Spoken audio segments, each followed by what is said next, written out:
Hello viewers and welcome to another episode of Elections by Numbers. Today we're talking about the Yellowhammer State, Alabama. Also check this out. I don't know if you can see that new shirt, t-shirt. Check out the back. A gift from two of my most loyal viewers. Thanks, Mom and Dad. So Alabama is very well known for being the home state of the mother of the civil rights movement, Rosa Parks. Parks famously refused to give up her seat on a bus in the 50s to a white passenger, which sparked a national movement for more social justice in the South. Also interesting to note about the state, Alabama's largest city, Birmingham, actually did not exist before the Civil War. It was actually founded during Reconstruction after the Civil War and thrived as an industrial city and a railway hub, due in large part to its rich iron ore deposits. And although the state of Florida is closely associated with space travel and NASA, the state that actually built the rocket that put men on the moon was built in Huntsville, Alabama. Huntsville also hosts the U.S. Space and Rocket Center. It's a very spacey town.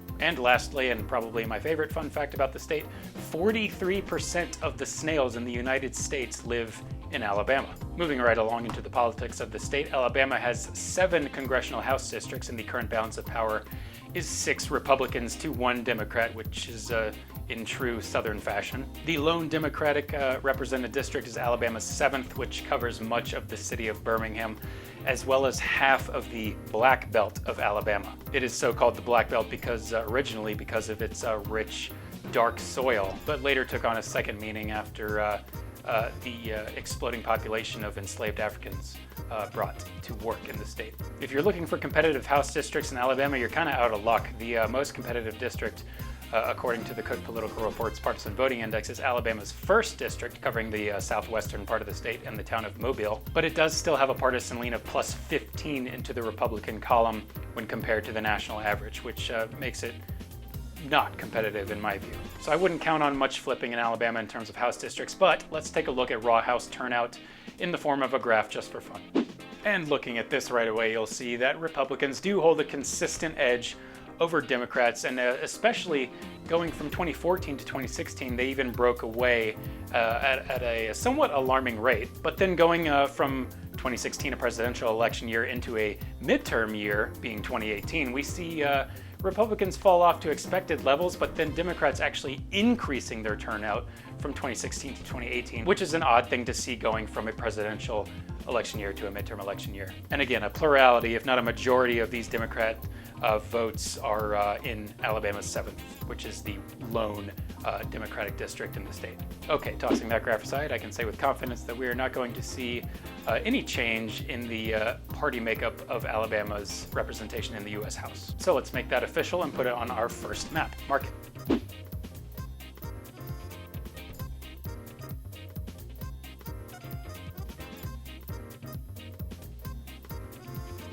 Up next, we have Alabama's most anticipated race of 2020 in the form of a Senate race. Incumbent Democratic Senator Doug Jones is running for his first full term in the state this year. He initially won in a special election in 2017 to replace the vacant seat left by Jeff Sessions after he went on to become Trump's first attorney general. Doug Jones famously won that race against a heavily flawed Republican candidate, Roy Moore, a former judge in Alabama. Allegations about inappropriate relations involving a 30-something-year-old Roy Moore and teenage girls surfaced during election season in 2017, and Doug Jones, a Democrat, was able to run away with a very narrow victory in a very Republican state. Jones is likely to face a much tougher challenge this year as he is up against former Auburn football coach Tommy Tuberville, who is a political newcomer. Tuberville just recently won a primary runoff election in the state of Alabama over Jeff Sessions, who was going for his old seat. Tuberville ran away with that with about a 20% margin of the vote. He was able to secure that probably in large part due to Donald Trump's endorsement of him. Donald Trump likely endorsed Tuberville simply because he wasn't Jeff Sessions, because Trump laid a lot of blame on Sessions for recusing himself from the Russia investigation a few years ago, which led to the appointment of a special counsel led by Robert Mueller. Anyway, since then, there's been bad blood between Trump and Sessions, and now Sessions has paid the price for turning on a president that expects loyalty. So how do Alabamans vote for senators? Let's take a look at some voter turnout ratios to figure that out. And here we have values for the 2 most recent regular election cycles. We see voter turnout ratios for senatorial candidates that are advantageous for Democrats running in the state relative to Republicans. Both parties have values consistently over 100%, but Democrats maintain an edge of about 10 to 15 extra percentage points. Of course, these values are relative to raw House turnout, and if you'll remember from our first line graph, there are just way more Republicans turning out to vote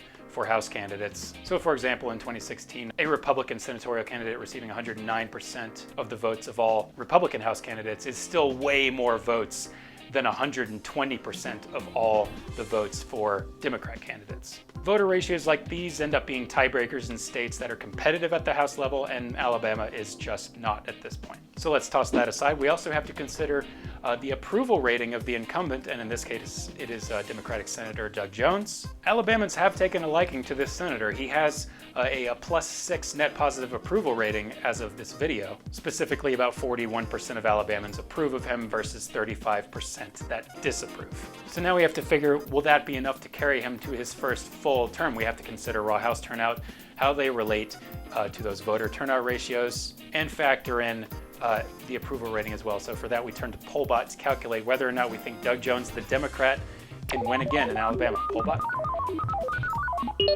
And there we have our result. And unfortunately for Doug Jones, he is not going to be able to pull off a second miracle in the Yellowhammer State this November. Pollbot and I have Doug Jones losing by about a 10.42% margin of the vote to Tommy Tuberville, which is still a pretty narrow margin of victory for a state as Republican as Alabama. The reason this race is closer than expected is likely due because of Jones's positive approval rating. But the +6 points is not enough to compensate for the deficit of Democrat voters up against Republican voters this November that I've projected. And if I'm not mistaken, this is the first senatorial flip we have seen in the series. So let's make that official and put it on our next map. Mark it.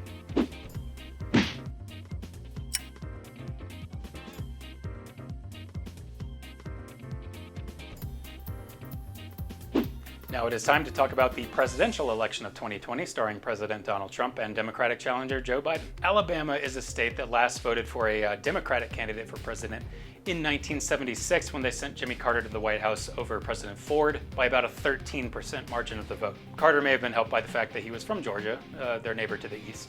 However, more recently we saw Alabama break for Donald Trump over Hillary Clinton in 2016 by about a 28% margin of the vote. Republicans' actual worst performance at the presidential level during the 21st century occurred in 2000 when Bush won the state over Vice President Al Gore by just about 15% margin of the vote. So how do Alabamans vote for presidential candidates? Let's take a look at some more voter turnout ratios right now.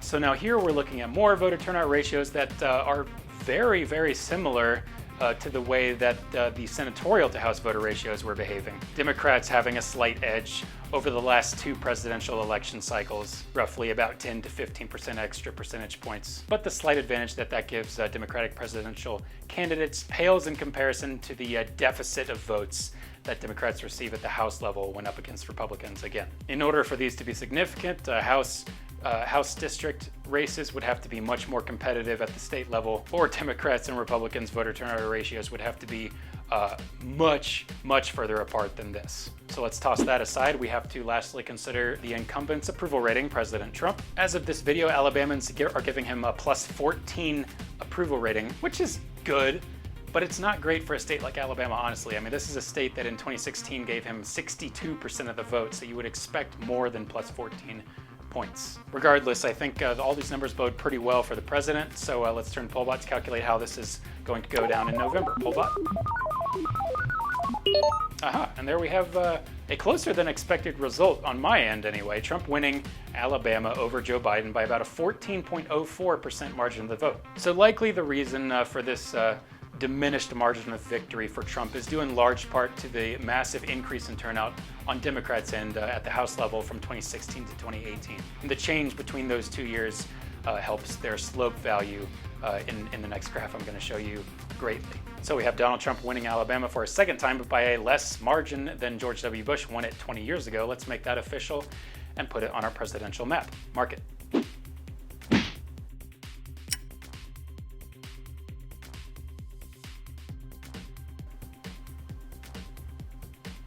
So So all the election results are in for the state of Alabama, and we saw our first flip in the US Senate. Let's talk a little bit about the future of the Yellowhammer State by looking at an old line graph and two new ones.